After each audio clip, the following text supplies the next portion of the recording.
युवक बंधुओं, आपके मानसिक उत्थान, शारीरिक उन्नति और सामाजिक जीवन में आगे बढ़ने के लिए सार्वदेशिक आर्यवीर दल के द्वारा व्यक्तित्व विकास और प्रेरणा इस कार्यक्रम को प्रारंभ किया जा रहा है। प्रेरणा क्या है? प्रेरणा अग्नि की वो चिंगारी है जो कोयले को भी दहकता अंगारा बना देती है। प्रेरणा वो विद्युत ऊर्जा है जो निर्जीव वस्तु को भी गतिमान कर देती है।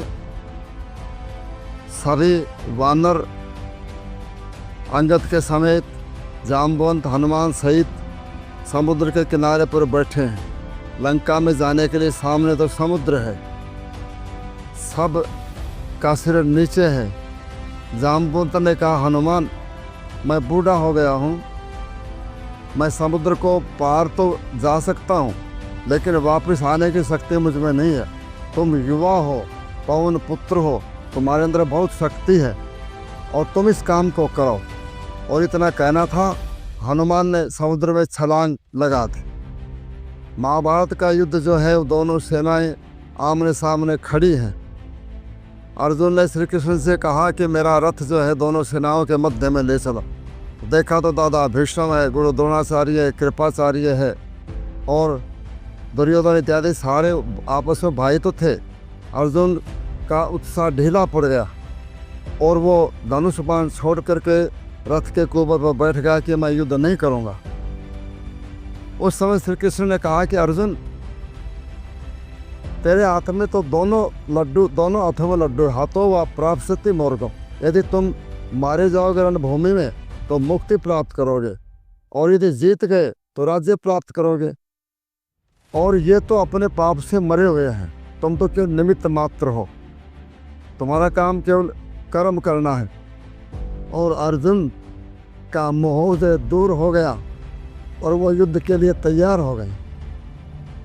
बंधुओं, प्रेरणा के दो प्रकार हैं। एक बाह्य प्रेरणा जो किसी के दूसरे के द्वारा दी जाती है या परिस्थितियों से होती है, जैसे कि भय से भी प्रेरणा होती है। जैसे विद्यार्थी को यह भय होता है कि यदि मैं पढ़ूंगा नहीं तो परीक्षा में अनुत्तीर्ण हो जाऊंगा या मेरे नंबर कम आएंगे, तो वो उसके कारण से पढ़ने में प्रेरित होता है। या फिर प्रोत्साहन से भी प्रेरणा होती है बाहर से।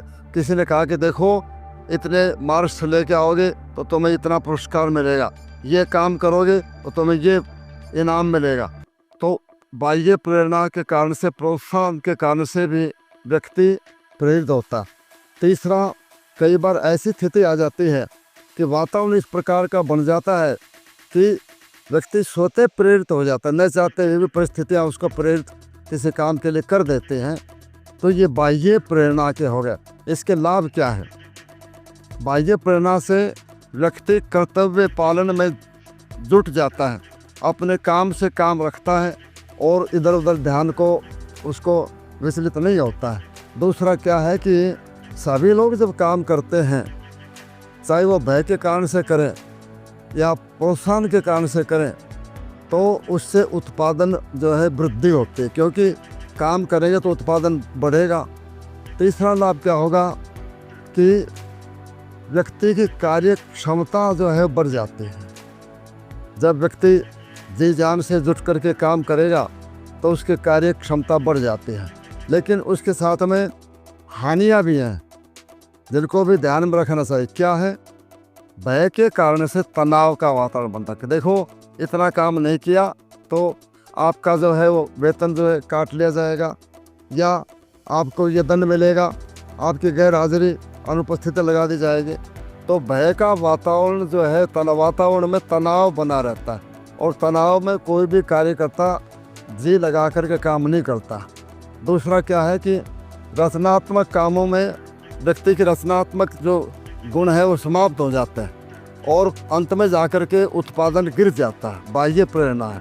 अब अगली जो है आंतरिक प्रेरणा है, जो स्वतः प्रकट होती है अपने आत्मविश्वास से, उत्साह से, स्फूर्ति से या महापुरुषों के जीवन चरित्र पढ़ने से प्रेरणा मिलती है, या ईश्वर में विश्वास करने से, उसकी भक्ति करने से प्रेरणा होती है, आंतरिक प्रेरणा होती है। और उसमें व्यक्ति स्वतः ही काम करता है, न दबाव में काम करता, न भय में काम करता है। व्यक्ति का आत्मविश्वास जागृत होता है और उसका समस्त जो है वो ऊर्जा, ध्यान एक विषय के ऊपर केंद्रित हो जाता है। और जब ध्यान केंद्रित हो जाता है तो सफलता का मार्ग भी प्रशस्त हो जाता है। इसलिए कई बार बाह्य प्रेरणा और अधिकतर आंतरिक प्रेरणा को आप लोग जागृत करेंगे तो अधिक काम कर पाओगे। लाल चेहरा है नहीं तो लाल किसके, लाल खून नहीं अरे कंकाल किसके, सिर न चढ़ पाया तो छापा माल किसके, प्रेरणा सोई तो आटा दाल किसके। इसलिए आइए अच्छे कामों के लिए सदैव प्रेरित हों और आगे बढ़ते हुए चले जाएं।